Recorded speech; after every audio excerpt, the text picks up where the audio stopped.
Nobody spoke for almost a full minute after the broadcast ended. The screen had already moved on. Advertisements, sponsors, contestant interviews, normal Eclipse coverage.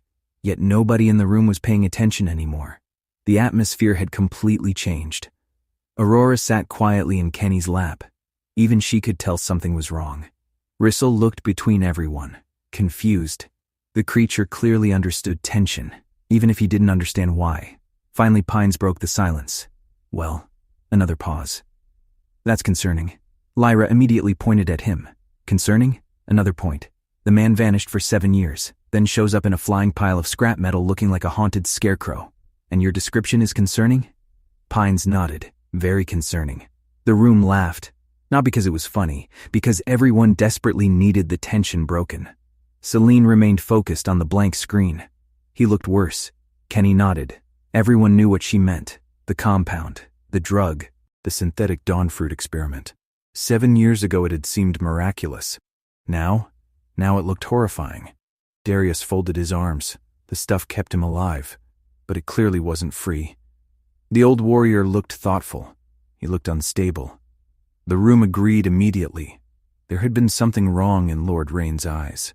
Not madness exactly. Something deeper. Like somebody who'd spent too long alone with their own thoughts. Pines leaned back. Do you think he's actually capable of winning? The room became quiet again, because that was the real question. Not why he entered, not how he entered, not even why he waited 7 years. The real question was simple. Could he actually win? Kenny thought about it, then sighed. I don't know. That answer surprised everyone, even himself, because normally Kenny always had an opinion. Normally he always knew where things stood. This time, he genuinely didn't. The man entering wasn't the Lord Rain he'd fought. Wasn't the Lord Rain who started the war. Wasn't even the Lord Rain from 7 years ago. This was something else, something unknown, something dangerous. Aurora suddenly looked up. Can Grandpa fight? The room froze. Then Pines burst out laughing. Darius nearly choked on his drink. Celine covered her face. Kenny rubbed his eyes. Yes. The little girl nodded. Okay. Then immediately returned to playing with Rissel. The adults continued contemplating potential apocalypse. Aurora apparently moved on. Eventually Lyra leaned forward. What worries me isn't him winning. Everyone looked toward her. The woman folded her arms. What worries me is why he entered. Silence. That landed. Because she was right. Lord Rain didn't do anything without purpose. The entire war had proven that. Even his mistakes had reasons behind them. Kenny nodded slowly. Exactly. He wants something. And I don't think it's the planet. The room became thoughtful. Then Celine looked toward him. The Emperor. Everyone immediately understood. This wasn't just a reach problem. This was a galactic problem. Kenny stood. Let's call him. The others nodded. A conversation needed to happen. Immediately. Kenny began walking toward the communication terminal. Halfway there, the doorbell rang. Everyone froze. Pines blinked. What? The bell rang again. The room exchanged confused looks. Nobody was scheduled. Nobody had announced a visit. Darius approached the security display, then immediately burst out laughing. What? The old warrior activated the door camera. The image appeared, standing outside, looking mildly annoyed. The Emperor. Personally. The room erupted. You're kidding. What? How? Why is he here? The door opened before anyone could finish.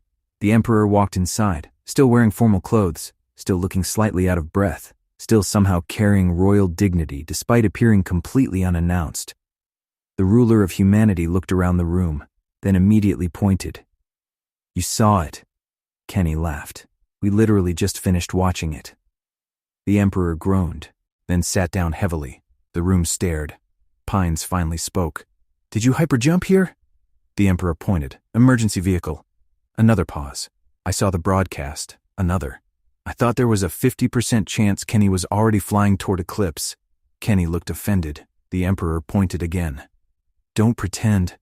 The room laughed. The ruler of humanity sighed dramatically, then rubbed his face. I genuinely came here because I wasn't sure if you'd seen it. Another pause. And because, frankly, he looked around. I needed somebody else to tell me I wasn't hallucinating. That earned another laugh. The Emperor accepted a drink, then finally became serious. What do we do? Silence. The question settled heavily, because nobody actually knew. The Emperor leaned forward. What happens if he wins?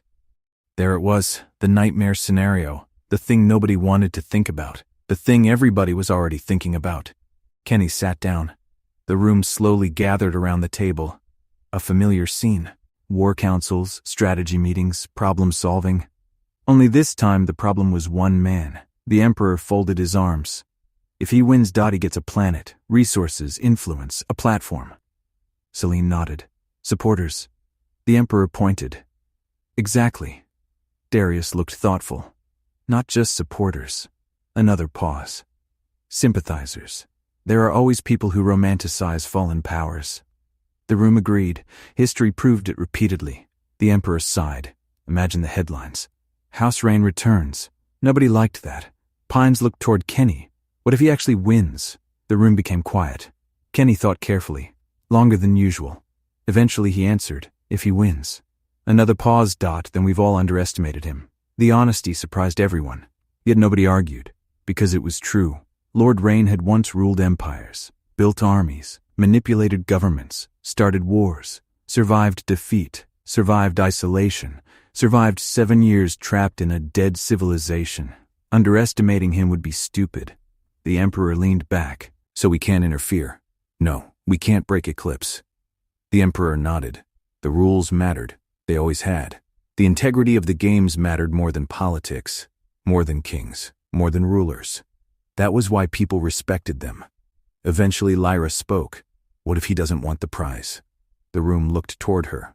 The woman frowned. What if winning isn't the goal? Silence. The realization hit immediately. The Emperor sat upright. Darius sat upright. Celine sat upright. Even Kenny's expression changed, because that possibility had somehow been overlooked. What if the planet wasn't the objective? What if the games were? The attention, the publicity, the access, the opportunities, the targets. The room suddenly felt colder. The Emperor slowly exhaled. I hate that theory. Lyra nodded. So do I. Kenny stared at the table, thinking, calculating, connecting pieces, then finally spoke. We watch. The room looked toward him. We monitor him. We prepare, but we don't react. The Emperor considered it, then nodded, because it was the only sensible answer. For now. Eventually the meeting wound down. No answers, no perfect solutions, just possibilities. Possibilities nobody liked. As the evening settled over Reach Prime, the Emperor stood to leave. Before departing, he looked toward Kenny. The two rulers shared a look. One neither needed to explain. The war might have ended, but trouble clearly hadn't. Kenny's left, standing on the balcony overlooking Reach, watching the stars, knowing that somewhere in the galaxy, his father was preparing for the 11th eclipse, and for the first time in many years, Kenny genuinely had no idea what Lord Rain planned to do next.